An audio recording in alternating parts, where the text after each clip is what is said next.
हाँ तो मेरे प्यारे स्टूडेंट, आज हम आप लोगों को मिलवाते हैं ऐसे इंसान से जो सिर्फ अपने दम पर है ना मैट्रिक पास करके अच्छा नंबर से पास करके वो आप लोगों के सामने खड़े हैं। अगर आप लोगों को कुछ भी पूछना है तो आप कमेंट के जरिए पूछ सकते हैं, इसमें कोई परेशानी नहीं ना। अच्छा तुम ये बताओ सुनील कि तुम कैसे मेहनत किया और कैसे इतना नंबर ले आया? कितना, सबसे पहले तो ये बताओ कि है ना कितना नंबर लाया तुम मैट्रिक में? 337। थोड़ा जोर से बोलो, कितना नंबर? ये सब सुन नहीं रहा। कितना नंबर लाया जी? 337। तो इनसे क्या क्या पूछा जाए, कैसे लाया? थोड़ा इस सबको संदेश दो कि किस प्रकार तुम है ना 337 नंबर जो प्राप्त किया वो अपने दम पर किया है ना। तो इसके पीछे तुम लोगों है ना, इसमें किसका किसका हाथ रहा तुमको है ना यहाँ इतना तक लाने में? जोर से बोलना पड़ेगा ना, ये सुन नहीं न रहे यहाँ। सर का हाथ था। सर का हाथ था। और परिवार में किनका किनका? परिवार में तो कोई होगा ऐसा सपोर्ट करने वाले। पढ़ाई में स्वयं। देखिए ये परिवार में मम्मी पढ़ी लिखी है क्या?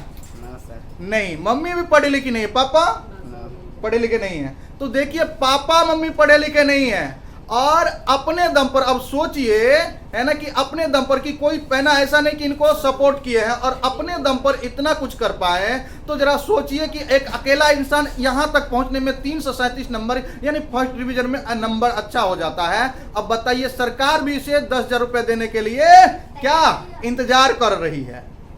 तो है ना इतना नंबर प्राप्त किया है। तो बताओ कैसे कैसे किया, किस प्रकार पढ़ाई करता था, कितना कितना घंटा पढ़ता था? सुबह में उठते थे 1 बजे, रात में 1 बजे। हाँ। अच्छा, जगता था 1 बजे। हाँ। और दिन में अच्छा जगते थे तो पढ़ते थे या कि ऐसे जग करके एकदम बैठे रहते थे? पढ़ते थे। तो रात में क्या पढ़ते थे? 1 बजे जग करके क्या पढ़ते थे? डरो लगता था? भूत का डर नहीं लगता था? हाँ सर, कौन सा डर? कोई डर नहीं। अच्छा, तो कभी कभी तो ऐसा भी होता है कि मतलब लाइट उट नहीं रहती है तो फिर 1 बजे जग करके तो फिर तो कोई है ना बहुत ऐसा हो जाता है कि परेशानी का सामना करना पड़ता है। तो फिर तुम कैसे किया? लाइट था रोज, डेली। हाँ। अच्छा, लाइट रहता था और जग करके पढ़ाई करता था। और यहाँ के बाद पूरे क्लास में तुमको क्लास में कितना समय मिलता था? क्लास में 1 घंटा। क्लास में 1 घंटा, मतलब अगर है ना दोनों समय में देखा जाए तो कितना समय क्लास मिल रहा है? दोनों समय में यहाँ क्लास में कितना समय हम जो पढ़ाते थे कितना समय पढ़ाते थे? दोनों समय 6 घंटा। तो 6 घंटा। तुम कितना दिन तक क्लास किया? 5 महीना। देखिए 5 महीना ही सिर्फ क्लास किए हैं, ठीक है ना। घर में पापा पढ़े लिखे हैं, ना ही मम्मी पढ़ी लिखी है, ठीक है। और अपने दम पर, कहा जाए कि अपने दम पर सिर्फ यहाँ से जो वर्क मिलता था उसी को करता था और उससे समय जो बच जाता तो एक्स्ट्रा करता था। लेकिन क्या कर्मबद्ध रहा। इसीलिए कहते हैं करत करत अभ्यास होत जरमती होत सुजान और रसरी आवत जातते सिल पर परत निशान। इसीलिए आप कर्मशील रहिए, कर्म से ना घबराइए। अगर कर्म से घबरा गए तो समझ लीजिए कि आप सफलता को प्राप्त नहीं कर पाएंगे, मंजिल को प्राप्त नहीं कर पाएंगे, ठीक है। तो अब बताओ कि तुम है ना मतलब अपने से छोटे मतलब आने वाले समय में जो क्लास 10th का आपकी बार जो है वो 23 का कैंडिडेट जो 24 में शामिल होंगे उनके लिए क्या संदेश देना चाहते हो? उसको कैसे कह रहे हो पढ़ने के लिए? थोड़ा संदेश भी दो। हम जो पढ़े हैं मतलब हम तो अच्छे तरह से नहीं पढ़े, छोड़ के पढ़े। तो ये संदेश है कि मतलब वो लोग को छोड़ करके नहीं पढ़ना चाहिए, ठीक है। मतलब कर्मबद्ध रहना चाहिए। क्या रहना चाहिए? कर्मबद्ध रहना चाहिए, ठीक है। पढ़ाई कहे जारी रहे, पढ़ाई को जारी रखे हमेशा, ठीक है। जहां भी रहे लेकिन पढ़ाई को जारी रखे, जहां भी पढ़े पढ़ाई को जारी रखे, ठीक है। अगर छोड़ करके पढ़ेंगे तो प्रॉब्लम हो जाएगा। लेकिन छोड़ करके पढ़ा भी तो कितना नंबर प्राप्त कर लिया? 337 नंबर प्राप्त किया, है ना। और अपने आप में ये ज्यादा हो जाता है, खुद अपने बल पर होता है। बहुत ऐसा होता है कि जिनके घर में पापा पढ़े लिखे हैं, पापा टीचर हैं, मम्मी है ना टीचर हैं तो ऐसे तो उनके लिए तो कहना कम है, लेकिन जिस घर में ना कोई पढ़े लिखे हैं और जिस समाज में वैसे व्यक्ति है ना जो जहाँ की है ना कोई पढ़े लिखे और कोई सपोर्ट करने वाले नहीं हो जाते हैं, तो वहाँ के लिए तो ज़्यादा ही है कि नहीं, है ना। तो सपोर्ट करने वाले होते हैं तो बहुत ज़्यादा, मतलब ये क्या, सपोर्ट करने वाले अगर हैं तब तो कम है, लेकिन सपोर्ट करने वाले अगर नहीं मिल रहे हैं तो ये बहुत ज़्यादा है। ठीक है, तो अब तो सरकार भी तुम्हें 10,000 रुपये देगी। ठीक है, अच्छा पापा मम्मी को सबसे पहले बताया तुम? हाँ सर। पापा मम्मी को बताया तो पापा मम्मी क्या बोले? कुछ नहीं बोले। क्या कुछ नहीं बोले? खुश नहीं है क्या?